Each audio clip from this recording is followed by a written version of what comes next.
What's good, YouTube? It's your boy JrTheOota. Today, finna be reacting to daughters lead police to mother's dead body. Sheesh. If you're new to the channel, smash that like button, sub up, let me know what type of videos you want to see. Follow my Twitter, JrTheOota. We go live every single day. Let's get started. Bow. The door was locked in the room. Grinching like I don't got a dollar. Like. These are the two daughters of 28-year-old Ashley Fish. In just a few seconds, they're going to lead the officer to their mother's lifeless body inside the bathroom. Oh, no. Nah. We're burning and she's in there. No. Damn. Both them little girls just seen their mom.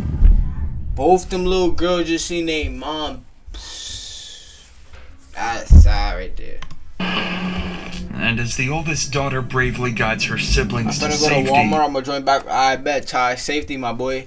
Appreciate you for tuning in, my boy. Safety. Police are still unsure whether this was self-inflicted or if there's a killer on the loose. But they'd eventually discover that Ashley's killer is closer to home than anybody expected. Pulling investigators into one of the most tragic domestic dispute cases the state of Louisiana has ever seen. Oh, nah. What? Watch while you going to Walmart? Whole time I was the killer here, JR. Nah, Jero, you wildin', nigga. Only thing you killing, nigga, is a... I'm about to say something crazy. She's not. They're yelling? Yeah. They done a number on her, that's for sure. I wanted him to leave. Get out there. Leave the girls alone. I said I'd just shoot you. I don't even know. This nigga's crying. He did it. He was just crying. He did it. You said I'm a cop. I got 26 guns. I ain't gonna lie, sincere. I would take that shit from you. You heard? I would take all them shits from you. You heard? We've created a GoFundMe for these children, starting with a $10,000 donation of our own. If you'd like to help, more details are in the description. Nah, word to Jetto. Word to my life. I wasn't even gonna say the fat joke. So that's how you know you insecure. Word to bro. That's how you know you're insecure. Word to bro. On a quiet April evening in the small city of JrTheOota, Word to my life, I wasn't police gonna say that. receive a terrifying 911 call. But what would shock the dispatcher is the eerie calmness of the caller. 911, where's your emergency? Hi, I need to report a crime. Hey, what's the address? 265 Northridge Drive in JrTheOota, Louisiana. Stay on the line while I get through to police home with us. Thank you. At this moment, the caller... Nah, that nigga's too chill. He might be the killer, cause why are you so chill, gang?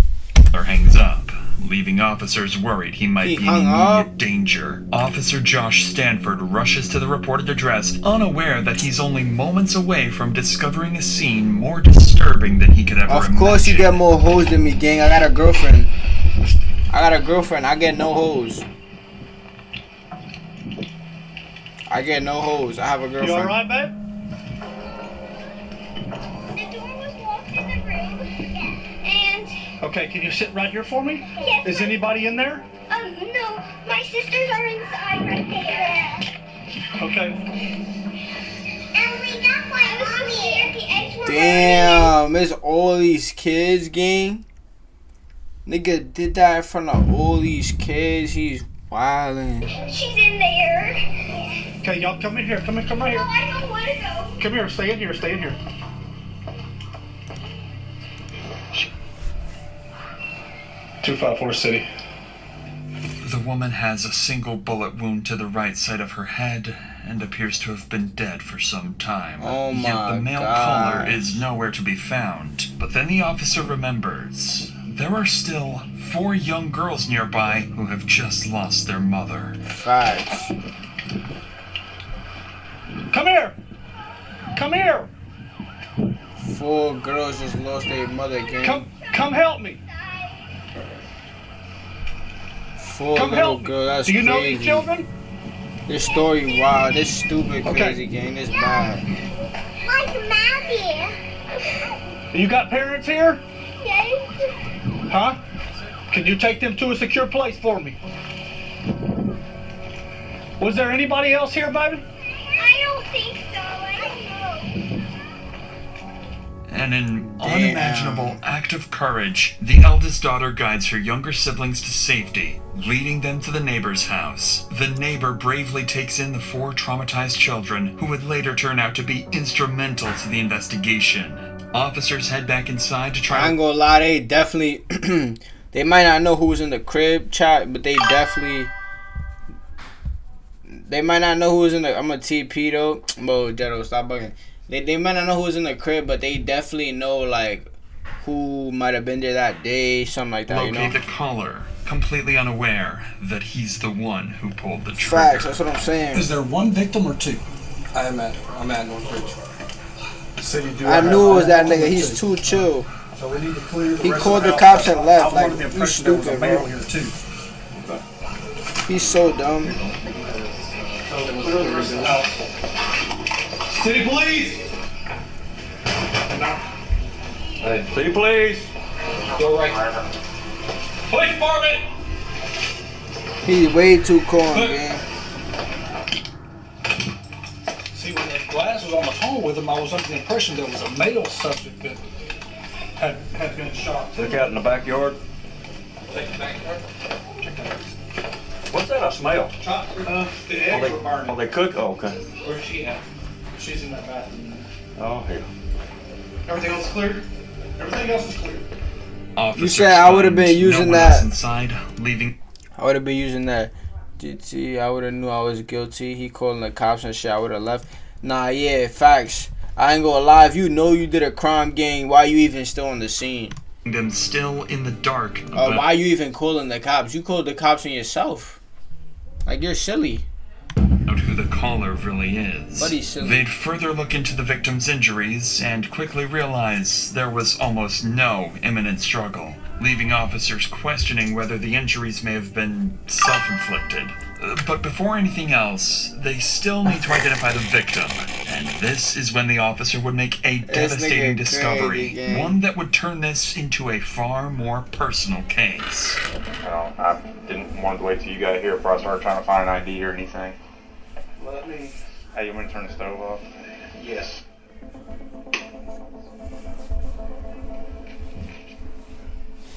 Ashley Fish. They're across the street. Ashley Fish. I'm assuming young based off of what I'm seeing here. I went to school with her. Did you? Yeah. So He went to school with her? Damn, that's sad. Do they not smell the mom yet, or I'm bugging? Huh? Smell the mom? What you mean, gang? I don't think she been there. Like, I don't think it's her body like that old. You feel me? For her to like smell crazy. From East Borgar? Yeah. They moved away. She any kin to Josh Fish? No, I don't think so. She's your age though, or? Yeah. Graduated together, so we're about the same. Lead Detective Damn. Cooley immediately recognizes the name, 28-year-old Ashley Fish. He knew Ashley as a DeRitter local, someone who married her high school sweetheart and had only recently moved back to Louisiana from Texas. Determined to find answers and uncover who murdered his friend, he turns to the neighbors for more information. Meanwhile, other officers begin reviewing neighborhood CCTV footage, searching for anyone who may have been at the house besides Ashley and the children. And they're about to discover that What's good? What's good? someone else was indeed inside. Someone who is already on the run. He was already on the run? What? Jeff Brown, nice to meet you, sir. Yes, sir. Hey, y'all mind if I ask y'all a couple questions? Yeah, you can ask me anything, but I really didn't see anything. The only one that saw anything was my son, your son, the one that was mowing. He was mowing out here. What's your buddy? Detective Cool. Nice to meet you. Heard you kind of saw some stuff, just a little bit. Not much, but you seen some, something happen next door? Well, I was just mowing the lawn, and then I saw, like, the car of the... I got dandruff, Chad. Don't mind me. Lining up with what the boys saw, another neighbor offers ring camera footage showing a black truck leaving Ashley's house just minutes before the 911 call. Desperate to learn who was driving that truck. Nah, so they already got his call. It's over. I ain't gonna lie. And I feel like they should low-key... I feel like they don't want to ask the little girl shit because it's like... They just lost their mom and stuff. But I feel like the little girls would know a little something, you know? I feel like the little girls would know a little something about who was in the house and stuff like that. Turn to the next neighbor, unaware they're about Jay, to you speak straight, with my the boy. victim's best friend and is someone who knows I know you ain't mean to. exactly who the driver is. What's that? The girls are at my house. Can you tell us what's going on? It's not good. Is she alive? No. She's not. Damn. Yes. She was out here earlier when about 5 o'clock or so. I saw her out here. Everything seemed fine. There was a truck. She has a significant other. She's going through a divorce.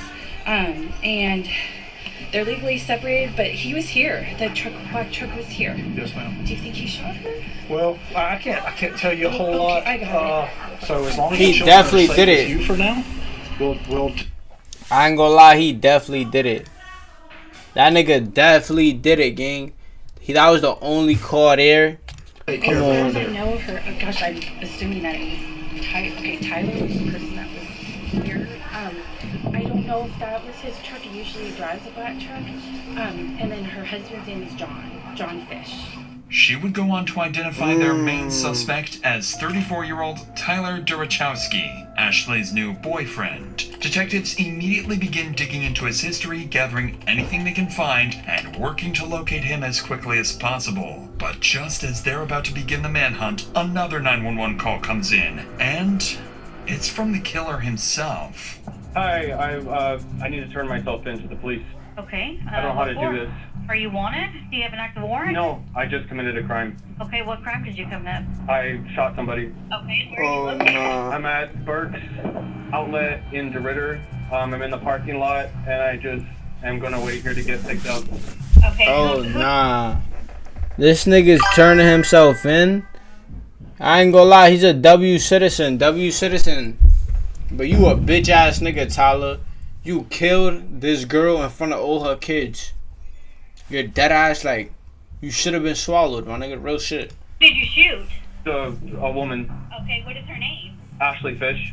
Officers rushed to the address he gave, an empty parking lot. Still baffled as to why he confessed and why it took him so long to come forward. Facts, like Knowing what? he likely killed a woman in front of her children, they braced themselves, fully expecting anything to go wrong at any moment, or even an ambush. Suspect is going to be in Burke's parking lot. Vehicle.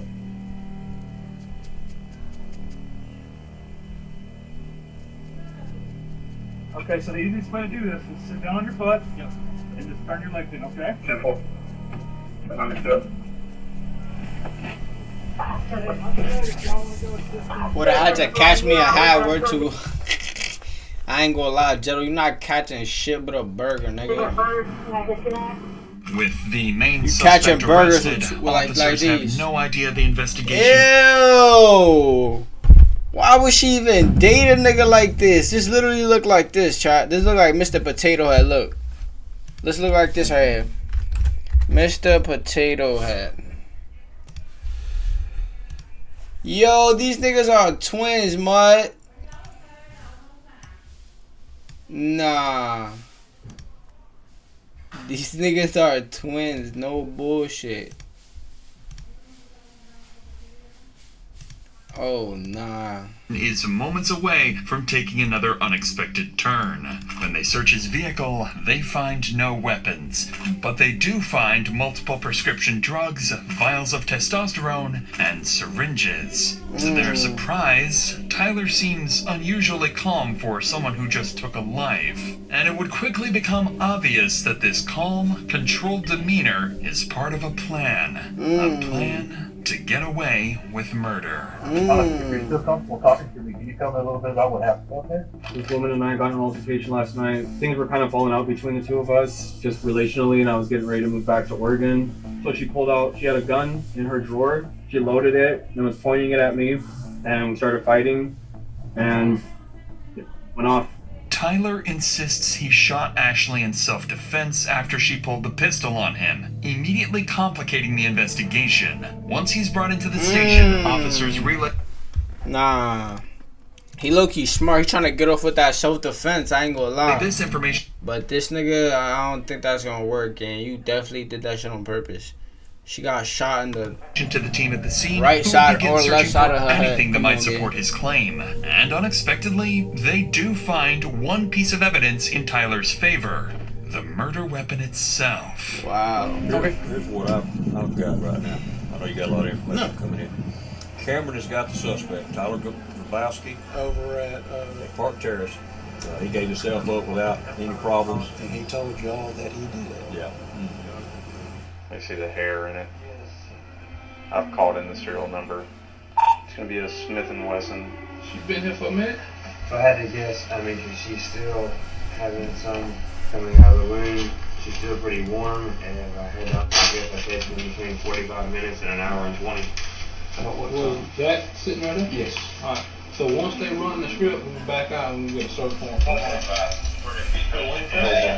Is that 40 caliber? Detectives still find no evidence of a struggle, but they do discover something unexpected. After running the gun's serial number, it comes back not to Tyler, but to Ashley herself, meaning his version of events may not be entirely false. And with that, investigators begin to grasp just how little physical evidence... If it comes back to herself, then that means she owned the gun, chat. Shit's getting tricky. What y'all think? Y'all think he did it or y'all think she did it? I ain't gonna lie, it's getting a little tricky. Cause she owned the gun. So it's not like he went there with his gun, you feel me? I don't know. Actually ties Tyler to the shooting. They then finish processing the scene, send Ashley's body for autopsy, and her phone for forensic examiners to be unlocked. Shortly afterwards, the grandparents arrive at the scene to pick up the 4 traumatized children into their care. It's at this point that it becomes clear. The oldest daughter witnessed something she will wish she never had. Damn. I've got some grapes and some strawberries. Nah, word though. Yummy, are y'all hamburgers? The one you want to talk to is Riley. Yeah, she supposedly told my wife that she saw something and she didn't want to talk about it. Hey, my babies. I think Riley's the older one. Okay, I'm gonna pick you up. Hi, Alexis. This brings a small sense of relief to the officers, knowing the children are finally away from the horrors inside. But now comes the most difficult part. Calling Ashley's ex-husband, John, and informing him that she is dead. Damn. Lead Detective Cooley asks John to come to the station for questioning as soon as possible. And while Tyler anxiously waits for his chance to speak, detectives make a deliberate decision to start with John instead.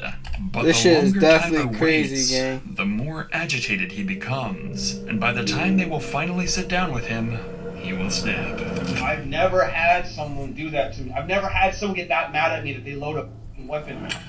1 hour after Ashley's deceased body was discovered, John arrives at the station. John explains that he and Ashley were together for over a decade. They had their first child young and went on to raise 4 beautiful daughters. That's sad as fuck. The one time Buddy leave his girl, this what happened. He was with her for 10 years. She probably ain't never do this shit with the nigga. Crazy. And his 4 daughters seen that. Crazy. If I'm that nigga, I would wanna.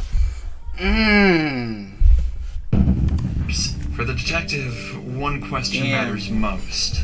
What does John think of Tyler? Is he capable of hurting Ashley, or was he simply in the wrong place at the wrong time? But before that, something else weighs heavily on John. He still has to explain to his daughters why they will never Catching hear that nigga their at the mother's court. voice again.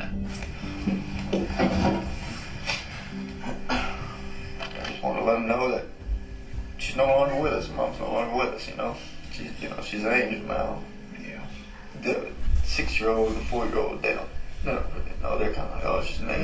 going to talk a little bit about it, and they're more concerned about how she's flying and everything, you know. Right.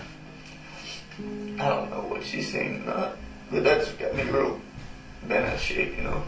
On that devastating note, the detective would shift the conversation to the final moments leading up to Ashley's death. Tragically, Ashley seemed to sense that Tyler might harm her, and just moments before she died, she would make her final cry for help. When I see that, he's calling, what runs through my head is great. We got some bull crap. We got some bull crap. They're in some kind of argument, and they're trying to drag me into this. Now he crying. Where to, bro? I don't want to be part of your drama.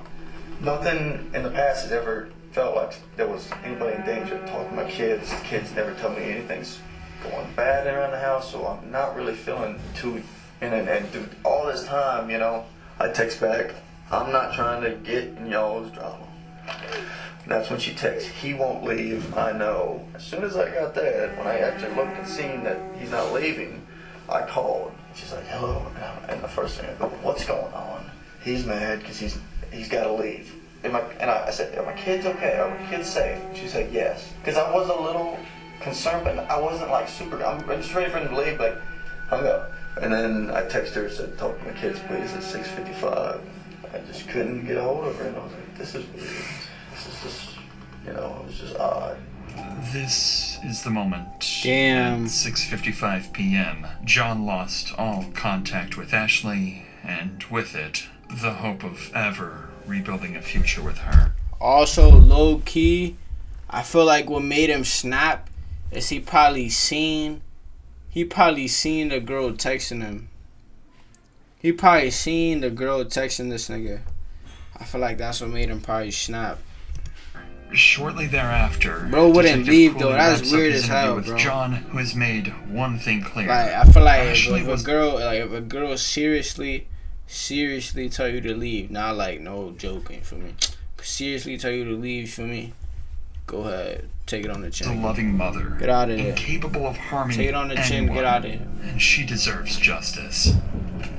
Still not ready to begin Pussy Tyler's nigga Tyler. interrogation, fully aware that Pussy physical ass evidence nigga. against him is alarmingly weak, the detective instead brings in Ashley's other relatives to give their statements, hoping to better understand Tyler's character and whether he truly is a cold-blooded murderer. And it doesn't take long for one thing to become clear. Every one of them deeply distrusted Tyler, to the point of even threatening his life, fearing he might one day snap and hurt Ashley. He could have just moved on. I did threaten him. You know, I wanted him to leave. Get out there, leave the girls alone. You know, I said I'd just shoot you. You know, but I didn't. You know, and I went home, and my wife and my daughter, you know, they talked some sense into. You know, but I mean, thoughts crossed my mind hundreds of times now. You know, if I'd have carried that out, I know it's bad, but they'd have the mama. He's there. He comes out. And nah, that's real as fuck.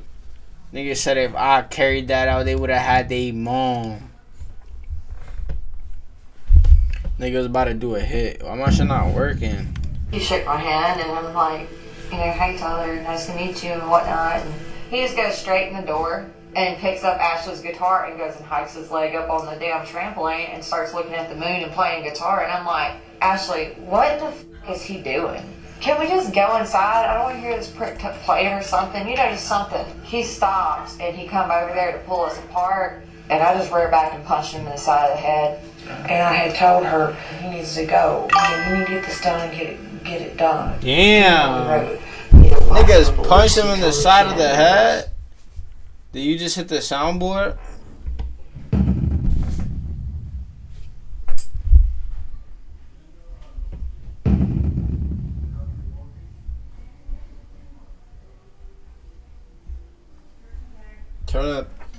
Turn the soundboard up more. What about now? What about now?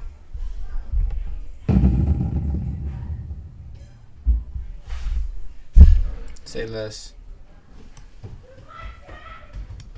He did have to go, and this time it was for good. She said, I will be alone.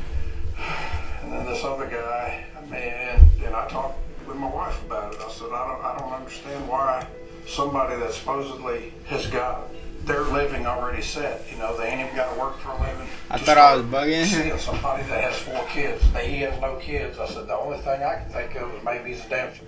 I said, that sounds suspicious to me, you know? Yes. It quickly becomes clear to the detective that Ashley's relatives all wish he had Oh, stayed with John they hated instead that of nigga, Tyler, gang. a walking red flag, fully capable of snapping at any moment. But They everything hated else that nigga. investigators have is still circumstantial. Still, there's hope. Police did find some concerning items in his car. The soundboard is the best part. Facts. Drugs known to affect mood, judgment, and irritability. However, even with these findings, detectives are grasping at straws. Yet, with time slipping away, Detective Cooley knows he can't wait any longer. It's time to come face to face with their killer, who, by this point, has been waiting for hours, growing increasingly impatient to speak. With the right lawyer, he has a real chance to walk free. Without one, a single wrong word could now cost him his freedom. They knew bro for crazy life. and still left For him walking Detective around with Cooley, help. This isn't just another Sad. case. Ashley was his friend. Yeah, facts. It's Detective Cooley.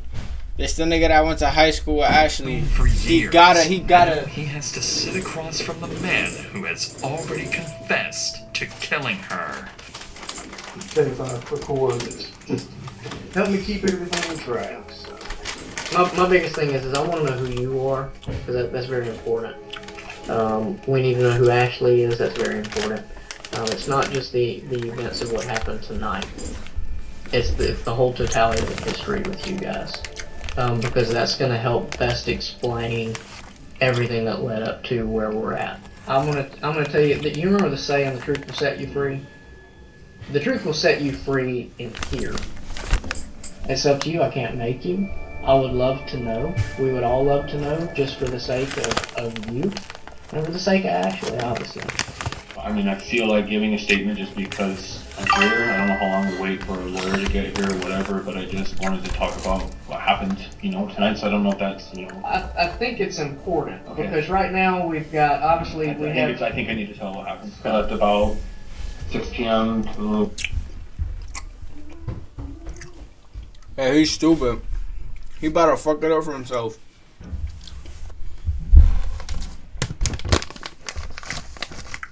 He about to say some dumb ass shit that's about to cost him his life.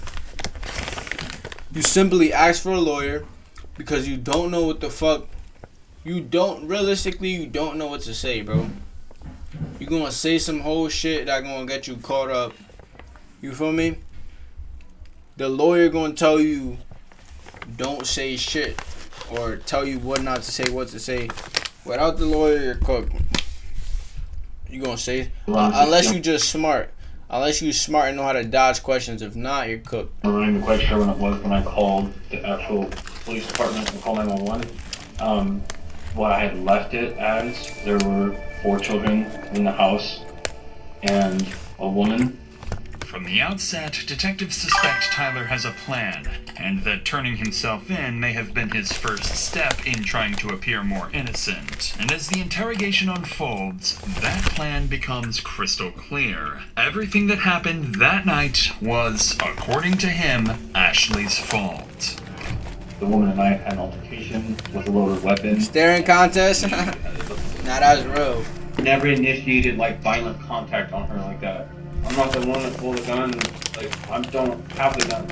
I don't want the gun. I don't want to in dispute with the gun. No intention to shoot after. No. I've never had. I don't want to take a mother away from her 4 kids. That's not my thing. I closed the door. I locked the bedroom door to the bedroom so the kids don't go in there. I had emptied out the gun. It was empty, and I left it there, and I went out. I didn't know what the fuck to do. I'm sorry. I wasn't perfect. Kids were there. There was a 9-year-old there that's really responsible and was watching the kids. The neighbors were outside across the street, or I had seen neighbors outside at one point across the street. I felt like I just needed to go and be like, this just happened. So I drove to the parking lot down the street and just called 911. In Tyler's own words, the shooting was merely an altercation. But what stands out even more is how he refers to Ashley only as a woman, never as his partner or ex.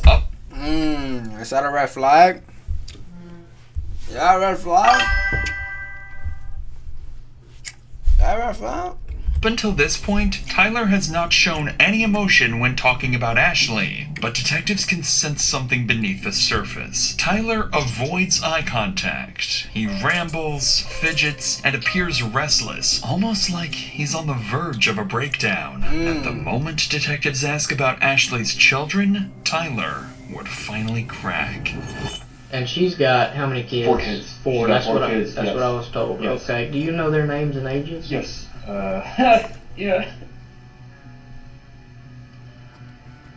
Emma's 2. Josie's 4. Lexi is 6, and Riley is 9. Okay. Were they all at the house tonight? Yes. Okay. This is the first real emotion detectives have seen, but they needed to determine whether this is genuine guilt, a calculated tactic, I think he's faking that shit. emotional instability Come on, gang. tied to his anabolic This nigga just said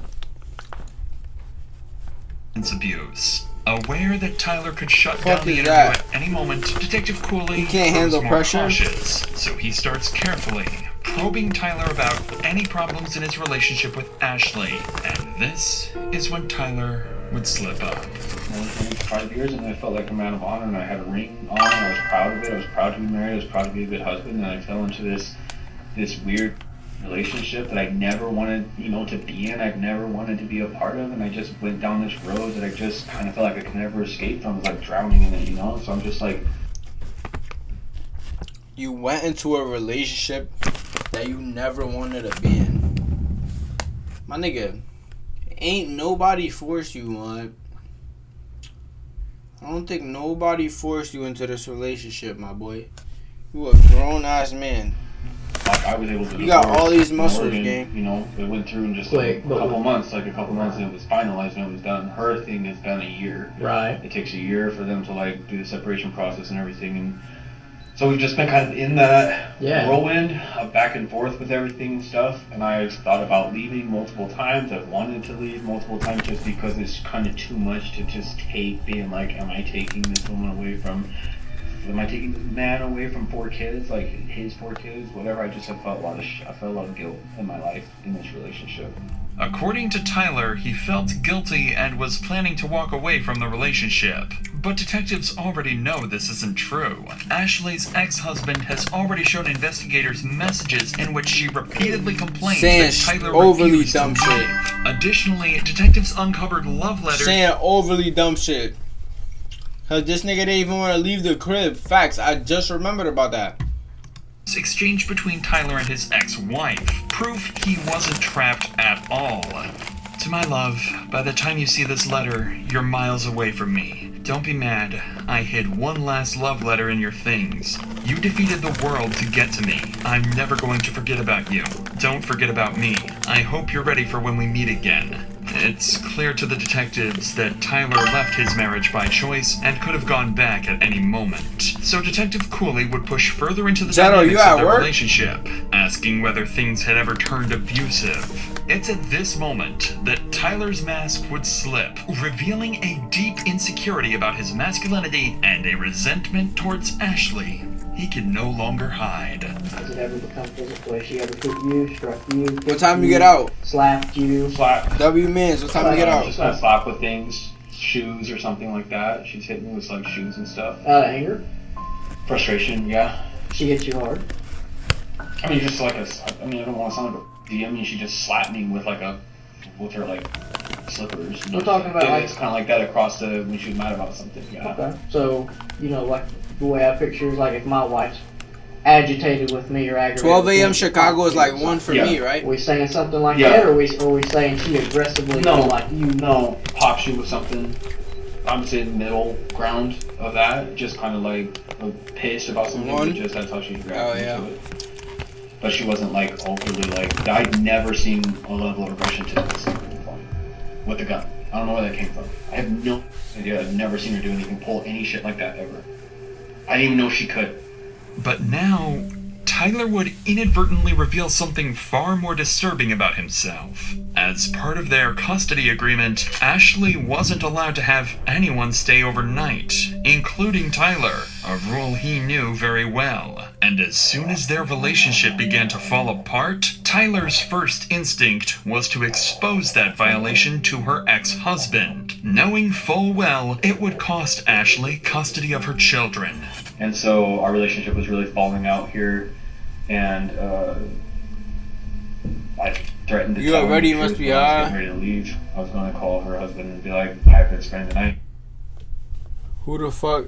Bro, I ain't gonna lie. I be eating snacks on stream. I ain't gonna lie. You haven't seen me. Here, I don't know what legal ramifications it's going to have for you guys. I be eating hella candy, bro. It's not good. World, I've been in this relationship with you. This relationship has hurt me in a lot of ways. I've sacrificed a lot of things. You didn't sacrifice And shit, closure, I think bitch. that, like, I'm just gonna let John know the whole truth. He deserves to know the truth. And I'm sorry. It was kind of an ugly ending for both of us. This woman and I. Tyler has just shown how quickly he can retaliate and how easily he could justify harming Ashley whenever he felt the need to do so. But according to Tyler, what happened next wasn't just another argument. He claims Ashley suddenly escalated the situation to a deadly level by pulling a gun on him.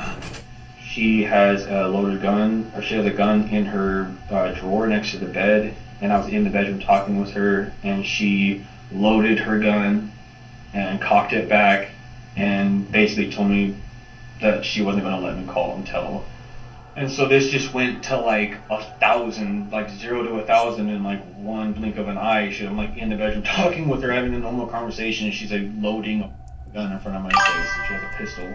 Like literally packing some stuff, putting some stuff in the drawer. Nigga said loading. Who would let a girl, if you know she gonna do something to you, for example, right? Who the fuck in their right mind would let a girl load a gun in front of her? You stupid nigga named Tyler. This is the worst lie you could possibly say. Gang, if the gun is unloaded, how the fuck? How you gonna let her load it and then shoot you with it? Yeah, you're an NPC bot, bro. That's a terrible lie. Shit. I didn't hit her. I wasn't like fighting her or anything. Terrible fucking lie. And she like loaded her gun and was pointing at me. I just know that like that's where that started from. And Terrible I'm not fucking lie. saying that to do something, dig myself in the brain like, oh, the past, he never saw it happen and now she did it. That sounds like bullshit. No, she did it though. I'm a man. I'm a lot stronger than her. I was aggressive, but it was like, she shot that gun before. She knows what the fuck she's doing with that. I don't shoot guns. Nigga said I would've hit her in the chin. My life. So the whole way it happened, nah. I feel like for me, I didn't mean to do anything. I didn't mean for her to do anything. It was like, basically felt like it was like just fighting for my life. And I feel like it was like, this is how it ended. According to Tyler, this chaotic struggle wasn't aggression, it was survival. Detectives continue to press for details about what happened in the bathroom, and what Tyler would say next would either support his self-defense claim or unravel it completely. Facts. Okay, how long from the time she came into the bathroom to where it escalated to the point she gets shot? Talking about seconds or minutes? 2 minutes probably. Talk to me Just about struggling. those 2 minutes. Talk Just to me fighting, about it's a combination of talking, moving the gun around each other, just like I'm trying to grab her, I'm trying to hold on to her, it's just like... Nigga, look at all these muscles, gang. Niggas be capping, bro. Look at all these muscles, gang. Look at all these muscles. She's probably skinny as hell. No disrespect, but she come on, bro. Felt like it was like fight for survival. I don't know what was going on. Come on, bro. So, at no point you stripped the gun from her and had the gun in your hand, totally? Not until it was over. Not until she was on the ground. Were you on top? Was she on top? Behind. You were behind. Behind, like kind of like this, like kind of trying to do like a chokehold shit thing or something. She was like trying to get the gun to me, so it was just in our general facial areas. Okay. After the shot, what happens? You're not getting overpowered by women. That's what I'm saying. I stood there and I couldn't believe what the fuck happened. And the first thing I thought of is I have to call somebody. I have to get someone here. I have to stand up for what I've done. Tyler is becoming increasingly more agitated, forcing detectives to call a short break, concerned that pushing any further would cause him to shut down completely. But the moment they step outside the interrogation room, everything changes. New evidence comes in, and it directly contradicts Tyler's story. Tyler claims Ashley had the gun in her hand, and they were fighting over the weapon. But when Ashley's body was discovered, her phone was still in her right hand, her dominant hand, meaning she hadn't been holding a weapon in the moments before she was shot. Then came the most damning detail. Ashley's hair was found inside the barrel of the gun. Combined with skull fracture patterns, it proved the weapon had been firmly pressed against her skin when fired. This wasn't self-defense. This was a cold-blooded execution. This was exactly what detectives needed. Armed with this evidence, Detective Cooley re-enters the room, and this time, he's... Jeez, all that other shit is out the window. Everything he was saying is out the window. Lean, what's up? How you doing? Am I ready for New Year's? Of course. Ready to confront Tyler about his story, but to the detective's surprise, his controlled demeanor has disappeared, and Tyler is about to lash out. Well, do you feel like it probably just got out of hand? Yes, I think our whole relationship was out of hand, and I think that I've never had someone do that to me. I've never had someone get that mad at me that they load a weapon in their house. The kids were asleep. It was 2 nights ago, and she cocks it back, and she's standing there like all cocky, looking at me like she's gonna she knows what she's gonna do with it. I mean, why not? If this lady's got a gun, why not just get the hell out of it? Because she had never done anything like this before. The other night, 2 nights ago, I don't even know why I let that go. I should have left the house.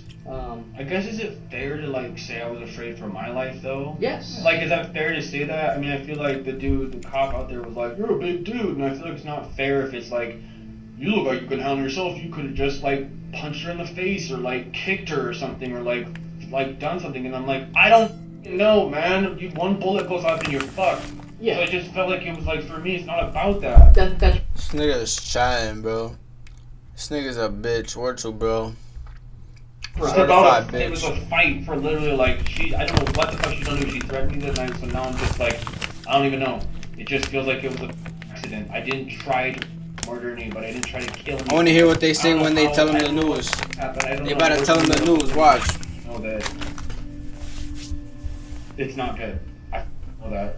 Tyler's words no longer sound like the frustration of a man defending himself. They sound like hostility towards someone he blames for everything that happened. But this is when Tyler would start to realize he isn't coming across the way he hoped. And when detectives press a little harder, they're about to make their biggest mistake. Pushing Tyler to shut down completely. We're still missing some things that I feel that you're kind of rushing through, and I think it processing today. I just want to feel like I'm like someone's like on like kind of listen like on my side. On your side, right? No, I'm not trying to. I get what you're saying. I know. I've seen this in the movies. I know what I'm trying to do. Like it's like the more I tell them now, it's like the better it looks. Like the more I just tell them now, it's like. But I'm getting to that place where it's like we're at like the heart of everything that happened. I'm trying to be really careful with like. If I fuck up or if I say something stupid, I don't know what, the more I talk, I feel like the more it's like gonna look like, oh man, dude, I'm trying to explain the best I can what happened. Right now, the whole world, if they know what just happened, is probably like, that guy's a piece of shit. So I'm like, feel really alone where I like don't have anyone. My family's not here, no one's here. I understand that Ashley's not here either, and I'm trying to process that shit right now.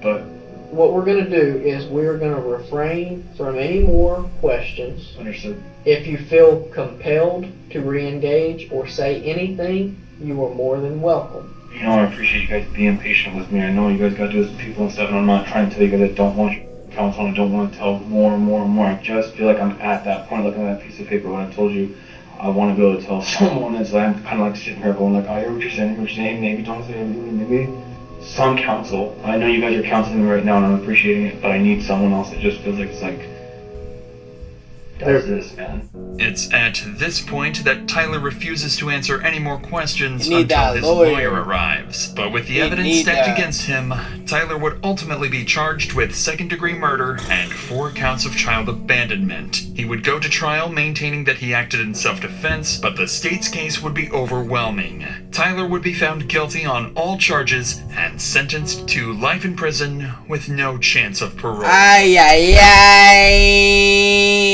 ay. Tyler. Bye-bye, Tyler. I ain't gonna lie though, rest in peace to the girl who lost her life.